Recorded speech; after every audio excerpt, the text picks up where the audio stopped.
With it being Halloween, a day we put on masks, I thought it would be good to think about the masks that we shield or cover ourselves with every day of the year.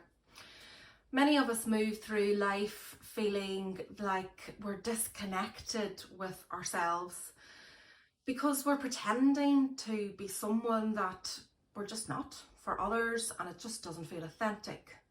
And we feel pressured to act and look certain ways, to always be strong or happy or good, have good specific beliefs.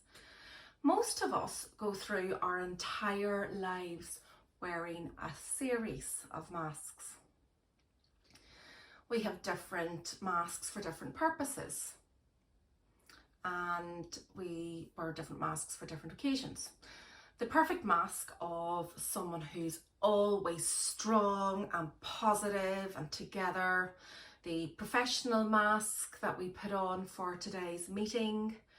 The expert mask that we put on when we are giving some advice. The malleable and energetic one that we put on when we are selling our skills or flogging our wares. Our masks become so comfortable that we can lose all sight and all awareness that we are even wearing them. But make no mistake, the masks that we wear are not who we are.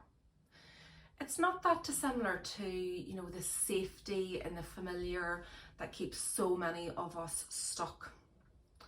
So try to take some time today to reflect on the masks that you wear and why you wear them.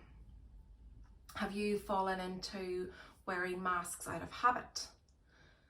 Who may you be trying to please when you wear your masks?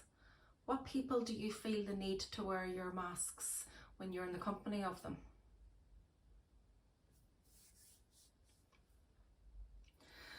Sometimes we change and outgrow our constraining masks.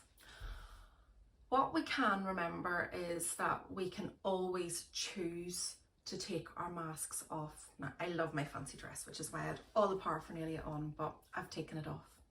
Take a moment to contemplate what mask you could take off now that you have outgrown. How would it feel to remove it? What would it mean to be exactly who you are? What could you do? Where could you go?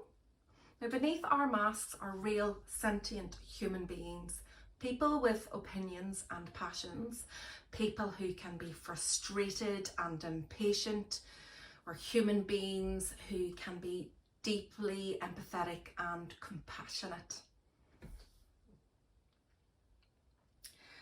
It's not always easy to be courageous and be completely true to who we are, but it can take such a weighty monkey off our backs when we just remove our masks and live authentically. Somehow, when you do, the whole world changes, and so do you. When we try to stuff down our inner voice or pretend it doesn't exist, it fights back. Stuffed inside our body, repressed feelings can lead to depression, insomnia, physical pain, and if we continue, diseases like cancer and heart disease can occur for us. This is real. Inauthenticity makes us sick. It steals our joy. E.E. Cummings said to be nobody but yourself in a world which is doing its best night and day to make you be like anybody else means to fight the hardest battle that any human being can fight. Now, in a world where people are fighting for food and the lives of their families, I think that's a bit of a stretch, but to fight for who you are, that is a fight that is absolutely worth fighting. So for those of you with the privilege of having the freedom to remove your masks. Why don't you? Make the choices you really want to make. Forget who you think you're supposed to be and really let yourself be who you are. At the very least, finding the courage to reconnect with the self that's inside yourself could be the single most liberating act of your life. And it might just be the key to your joy.